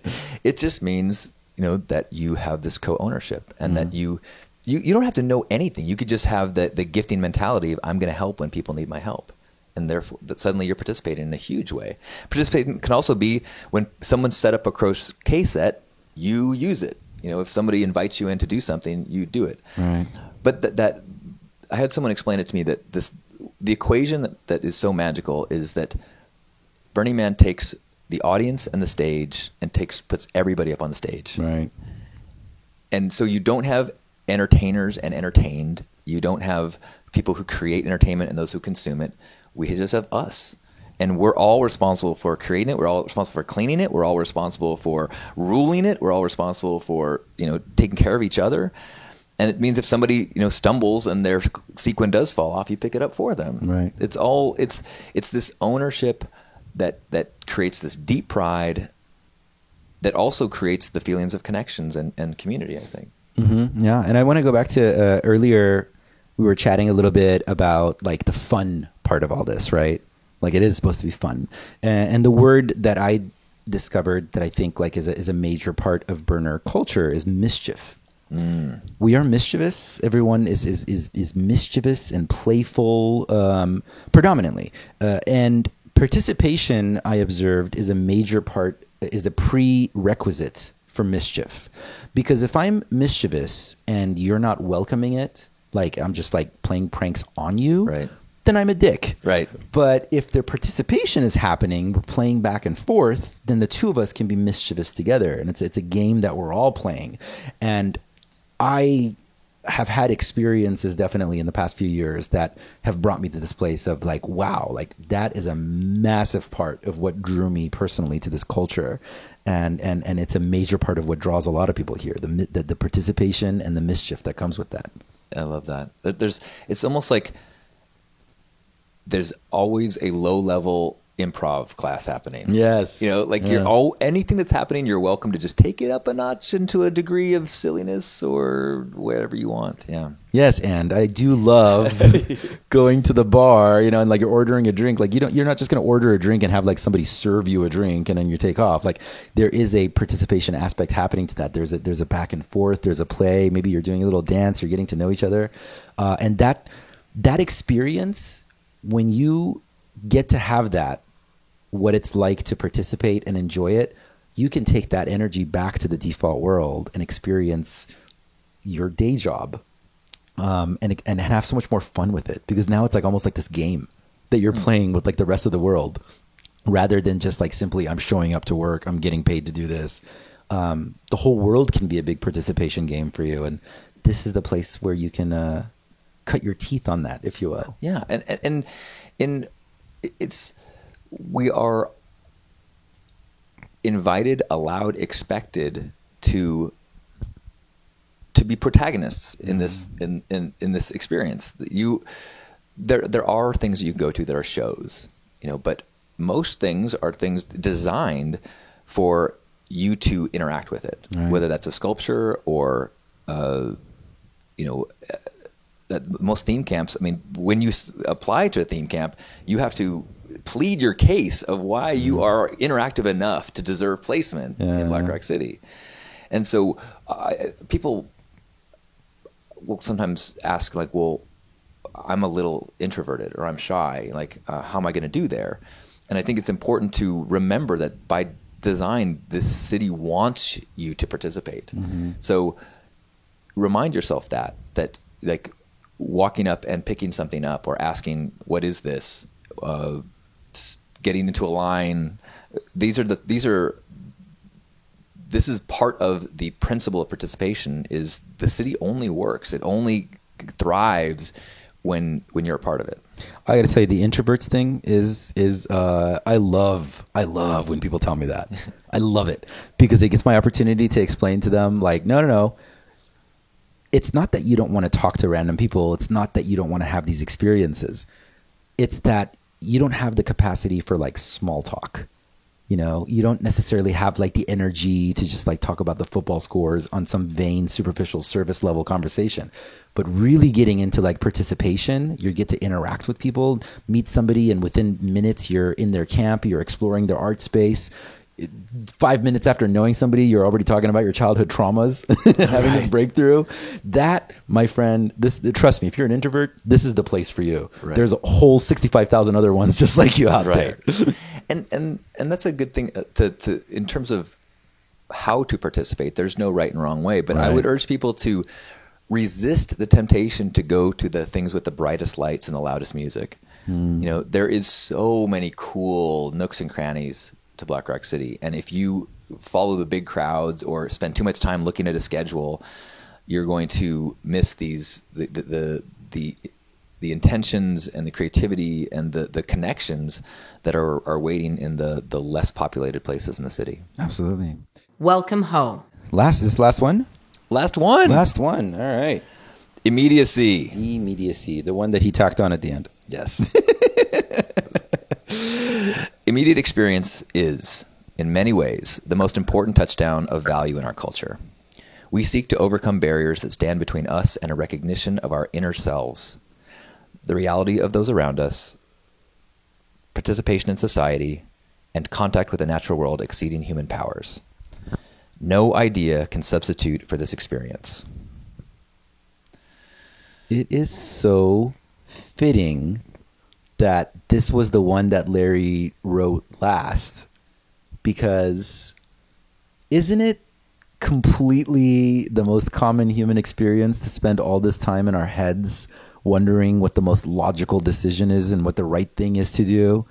And then like the place that we want to try to get to that makes everything so much more fun is trusting your gut, your intuition more, and just diving right into it and not spending all this time going back and forth and analyzing it and dissecting it to death.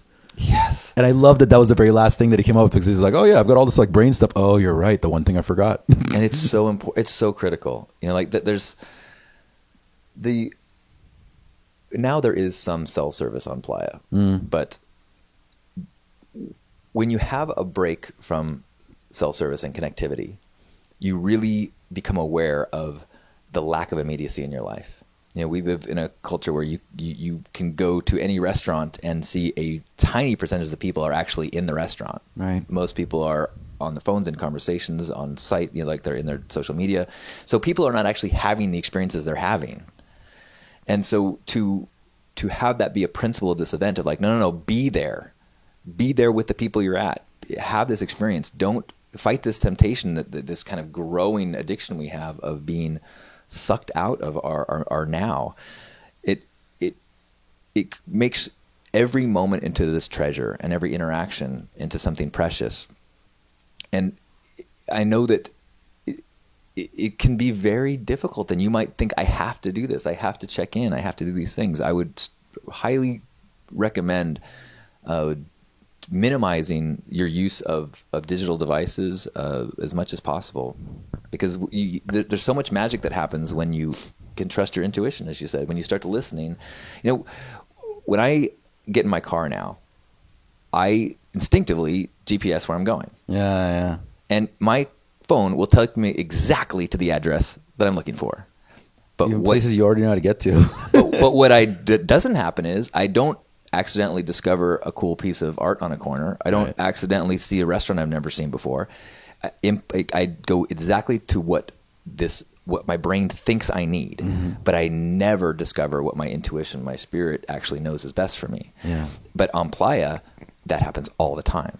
It's Playa magic. You are constantly having things happen that when you trust and surrender to the moment, people appear, things appear that is unexplainable. Yeah, absolutely. And look at all the ways that the principles play with each other, you know, like how well this plays with participation. You know, you're walking down the street you're heading back to camp because you know, maybe your plan is to like meet up with the rest of your friends and like get into like your night clothes. And then all of a sudden somebody pops out and says, "Hey, there's a speakeasy around the corner here. I don't know who you are, but you want to go have a drink with me?"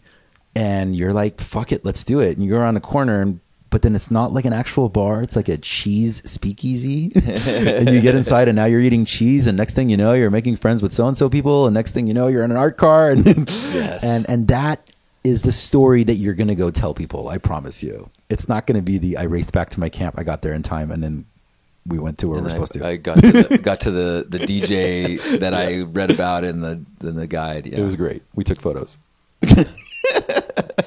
But immediacy, oh man. It really is. It could not be any more perfect. That was the last one that he plopped on. And you're right. They all really work together to create a tone of freedom within boundaries, of respect for others, respect for your environment, for supporting one another, and kind of pushing you to push yourself towards your authentic self, and then bringing that to others and connecting with others. Right.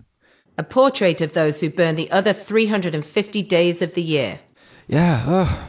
Early 2000s, huh? I mean, this has been so enlightening. Like going into this like deep dive on these and having these conversations. I don't know. I personally definitely feel that I get a lot more out of these conversations when we have these like back and forth. Yeah. Because they're meant to be discussed. They're meant to Totally. be played with. Totally. They're meant to be explored. They're not meant to be a stagnant, set in stone piece of paper that we'd run over and, say, it says over here in section 5, blah, blah, blah, see, that this is the way we must do things forever. Right. I mean, it's participatory. We're supposed to digest and interpret and discuss and learn.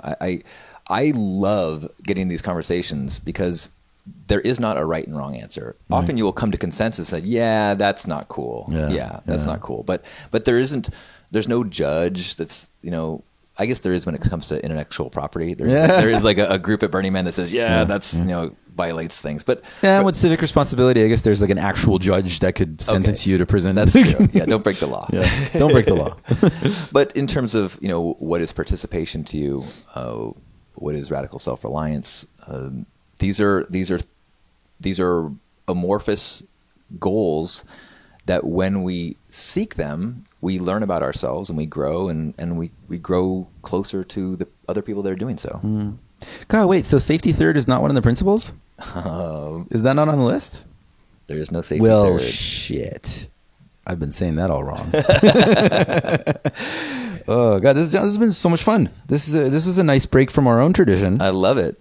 This was really, really great. I think it's going to be really interesting to a percentage of people. I'm sure we'll get personal messages and tweets and questions. How dare you said this? Yeah, I would ask people that if to deputize yourself as someone who's responsible for acculturation, and to let the new people know what some of these things, steer them to this recording, or just let them know your understanding of these things. This community works when we all take ownership of it and we all bring people into it, and the reality is that more people are coming into it blind or without this understanding than ever before. And so we all got to kind of step up and put on our roles, not just reveler and janitor, but also educator. Absolutely. This has been perfect. And I think it's probably safe to say that if you want to get into a deeper dive on gifting particularly, but on everything, you've got a ton of content online. If you go to the Burning Man Journal, there's a bunch of stuff if you search for Halcyon, or at playaprinciples.com. I have a bunch of tips and tricks videos for burners. Yeah. As always, like we do sort of like the wet your whistle approach on this show, and then you can go much deeper into the rabbit hole if you want. But I do hope that this is a fun topic for people to explore and have conversations with, and hopefully Halcyon and I run into one of you listeners at some point out there, and we'll be happy to chat with you some more about this. Would love it. Please say hello. Yeah. If you're thirsty, stop by Pink Heart and grab some iced cucumber water, or if you time it right, vegan coconut milk ice cream. Oh, that sounds great. And I'm camped at 745 and C with Camp 8SAP. We're Art Support Camp. And I'm mostly inviting all of you to drop by to annoy the shit out of my campmates because I love fucking with them. Please. It's going to be great. This is awesome. I'm excited. Thanks, Josh. I'll see you in the dust. See you in the dust.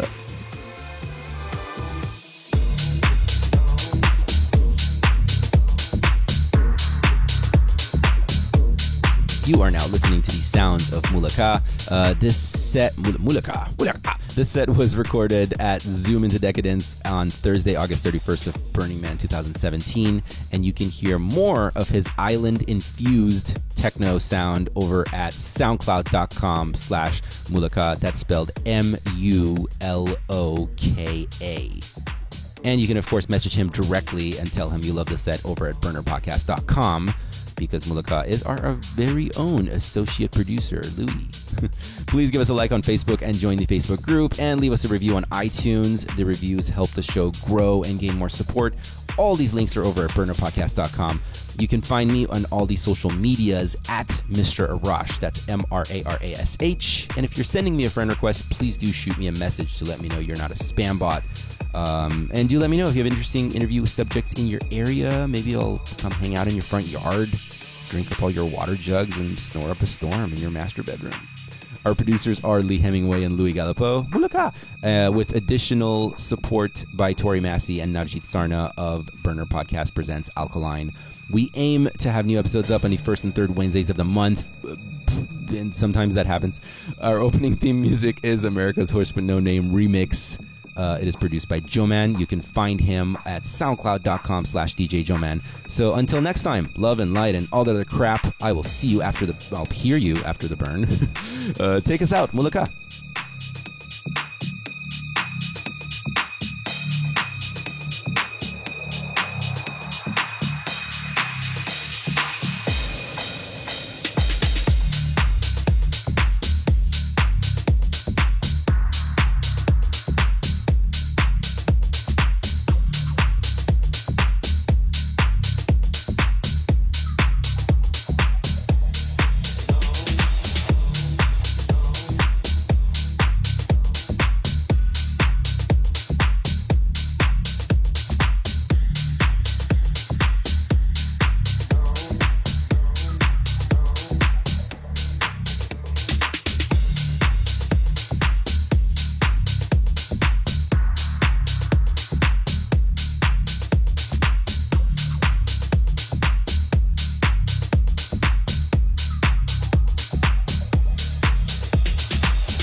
Don't care about time. Your patience is welcome.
m'abandonne pas, mon amour, ma chérie.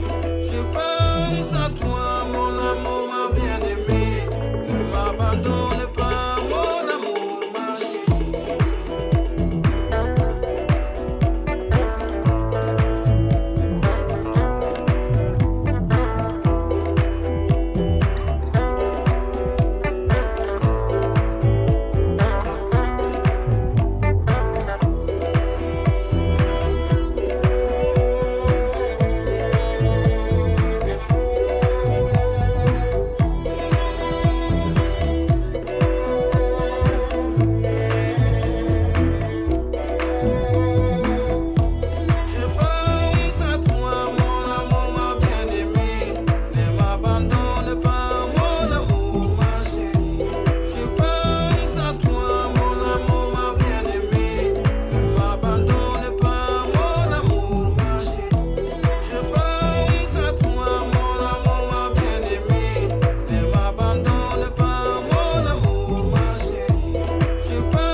deboche é fruto da flor.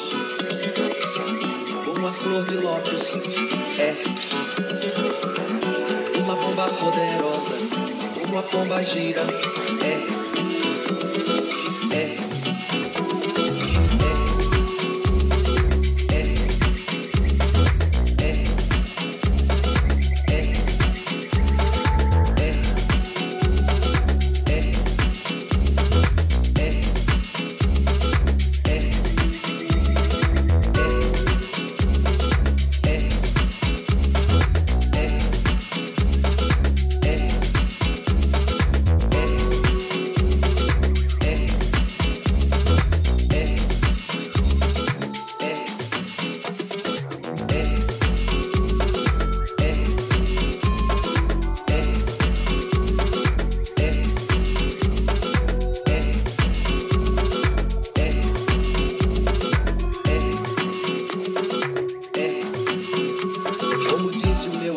Jorge, muito bem.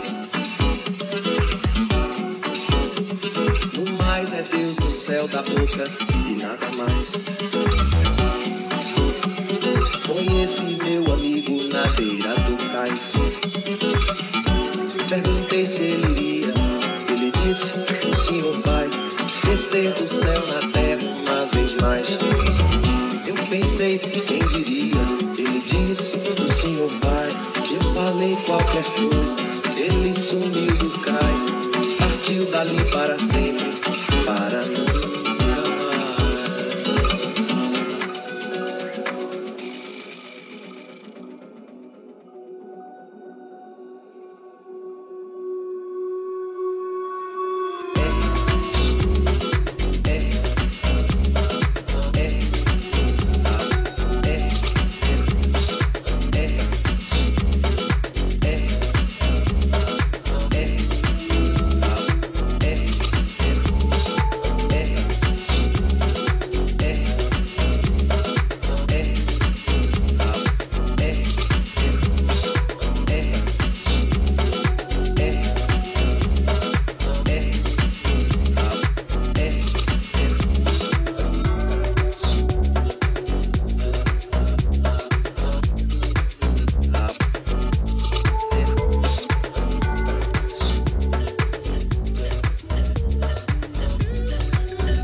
burnerpodcast.com.